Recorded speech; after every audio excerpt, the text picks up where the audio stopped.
औज़ुबिल्लाहिमिनश्शैतानिर्रजीम बिस्मिल्लाहिर्रहमानिर्रहीम सल्लल्लाहु अला हबीबिही मुहम्मदिन व आलिही व सहबिही वसल्लम। अस्सलामु अलैकुम। हर दुरूद पाक की खूबसूरत है, हर दुरूद पाक के अनोखे फ़ज़ाइल हैं, अनोखे बरक़ात हैं जो हमारी समझ से बाहर है। सबसे जो खूबसूरत दुरूद पाक है वो दुरूद इब्राहिमी है, सब दुरूदों का सरदार है, क्योंकि हज़रत मोहम्मद सल्लल्लाहु अलैहि वसल्लम इस दुरूद पाक को ख़ुद पढ़ा करते थे और हमारी नमाज में भी इसको फ़र्ज़ किया गया है।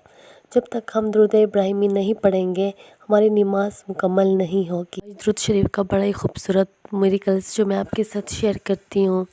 दो पड़ोसी थे, एक मुसलमान था और एक हिंदू था। ये दोनों एक दूसरे के साथ रहा करते थे।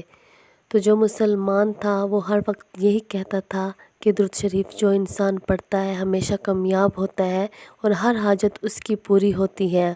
हर वक्त बस उसके मुंह से यही बात निकलती होती थी कि दुरूद शरीफ पढ़ने वाला इंसान हमेशा कामयाब होता है और उसकी हर हाजत पूरी होती है। लेकिन जो उसका जो पड़ोसी शख्स जो था, यहूदी हिंदू था, तो वो उसको ये बात बिल्कुल भी पसंद नहीं थी कि ये मुसलमान हर वक्त हज़रत मोहम्मद सल्लल्लाहु अलैहि वसल्लम की बात क्यों करता है कि उस पर दुरूद शरीफ पढ़ने वाला शख्स हमेशा कामयाब रहता है और उसकी हर हाजत पूरी होती है। वो यहूदी शख्स इस मुसलमान की इस आदत से बहुत परेशान था कि मैं इसकी ये आदत कैसे ख़त्म करूं। लेकिन जो मुसलमान था अपने उस यहूदी पड़ोसी का बहुत ख़्याल रखता था और उसके हर मुश्किल वक्त में उसका साथ देता था। एक दफ़ा यहूदी ने सोचा कि ना मैं इस इंसान से ये आदत छुड़वाऊंगा, तो वो किसी सुनार के पास गया और उसको बोला कि मेरे लिए ऐसी अंगूठी बनाओ जो अब तक किसी ने भी नहीं बनाई हो, बड़ी खूबसूरत और अनमोल हो, गोल्ड की अंगूठी बनाओ।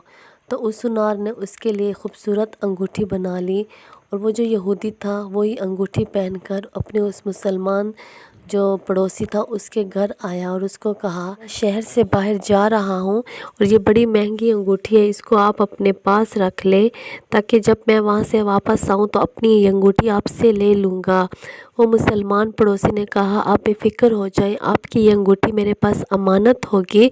और वो जो मुसलमान पड़ोसी था उस अंगूठी को छुपा लिया, अपनी उसकी अमानत को अपने पास रखा और किसी जगह पर उस अंगूठी को छुपा लिया ताकि कोई इसको उठा ना सके। लेकिन जो यहूदी जो उसका पड़ोसी था उसको मालूम था कि इसने अंगूठी कहाँ छुपाई होगी, तो उस यहूदी पड़ोसी ने वो अंगूठी चुरा ली छुपा कर और फिर उस शहर से बहुत दूर गया पानी की तरफ, समंदर की तरफ, और समंदर के बीच में उस अंगूठी को फेंक दिया।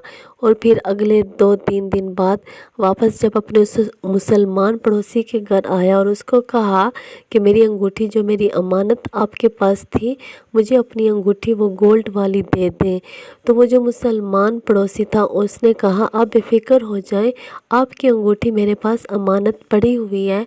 आज अब पहले खाना खा लें, मैं आज गया था शिकार पर और बड़ी ही बहुत अच्छी मछली मैंने पकड़ी थी, अभी वो मेरी बीवी साफ़ कर रही है और फिर आप खाना हमारे घर से खा कर जाएं। और वो जो यहूदी जो उसका पड़ोसी था उसने कहा, ठीक है, मैं खाना आपके घर से खा कर ही जाऊंगा।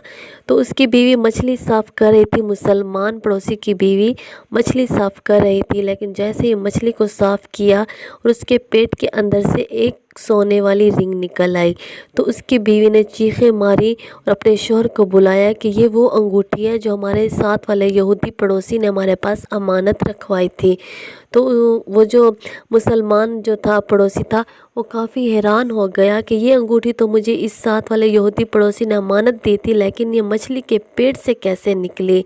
और वो भी हैरान था, काफ़ी हैरान था। यहूदी पड़ोसी के पास वो मुसलमान जो दोस्त था उसका पड़ोसी था आया और कहा कि जो अंगूठी आपने दी थी जहाँ मैंने रखी थी वहाँ पर तो नहीं पड़ी, लेकिन मछली के पेट से निकल आई। मैं काफ़ी हैरान था कि मैंने रखी तो कहीं और थी, लेकिन मछली के पेट से ये अंगूठी कैसे निकली।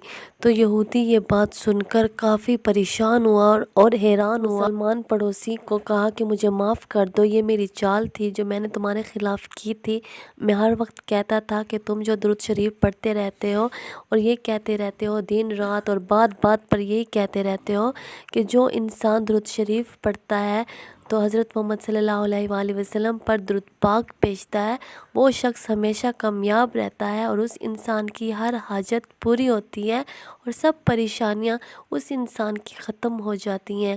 مجھے تمہاری یہ بات بالکل بھی پسند نہیں تھی، تو اس لیے میں نے آپ کے خلاف ایک چال بنائی تھی اور سنار سے مہنگی انگوٹھی بنوا کر لایا تھا تاکہ میں آپ کے پاس امانت رکھوں، اور پھر میں نے اس انگوٹھی کو چھپا کر سمندر کے بیچ میں پھینک دیا تھا، اور میں نے یہ سوچا تھا کہ جب میں سمندر کے بیچ میں پھینک دوں گا اور پھر میں کچھ دنوں بعد اپنی امانت آپ کے پاس لینے آؤں گا اور آپ کے پاس تو وہ مہنگی انگوٹھی نہیں ہوگی، پھر آپ مایوس ہو جاؤ گے اور آپ اپنے دل میں یہی سوچو گے کہ میں تو ہر وقت درود شریف بھی پڑھتا ہوں لیکن پھر بھی مجھے ناکامی کا سامنا کرنا پڑ رہا ہے، اور اسی طرح آپ کو درود پاک سے نفرت ہو جائے گی اور آپ درود پاک پڑھنا چھوڑ دیں گے۔ یہ سب میری چال تھی، لیکن اللہ تعالیٰ نے آپ کا ساتھ دیا، اور واقعی میں یہ سچ ہے کہ جو انسان درود شریف پڑھتا ہے وہ کبھی پریشان نہیں ہوتا اور ہر حاجت اس کی پوری ہوتی ہے۔ آج مجھے یقین ہو گیا ہے، اور مجھے اب جگہ دکھاؤ، میں غسل کرنا چاہتا ہوں اور کلمہ پڑھنا چاہتا ہوں۔ واقعی میں اللہ تعالیٰ سچا ہے اور اس کے پیارے محبوب بھی سچے ہیں، اور اللہ تعالیٰ کی ایک ایک بات سچی ہے، اور میں کلمہ پڑھنا چاہتا ہوں، میں مسلمان ہونا چاہتا ہوں۔ پھر وہ یہودی نے غسل کیا اور کلمہ پڑھ لیا، مسلمان ہو گیا۔ واقعی میں درود شریف ایک ایسا عمل ہے کہ آپ کا ہر حال میں قبول ہوتا ہے۔ جب آپ درود شریف پڑھنا سٹارٹ کر لیتے ہیں تو اپنے ذہن میں یہ بات رکھ لیں کہ آپ کامیابیوں کی طرف جا رہے ہیں۔ بس محبت کے ساتھ، یقین کے ساتھ، لگن کے ساتھ درود شریف پڑھیے گا، انشاءاللہ کامیابیاں آپ کے قدموں میں رہیں گی انشاءاللہ۔ صلی اللہ علی حبیبہ محمد و آلہ و صحبہ وسلم۔ السلام علیکم۔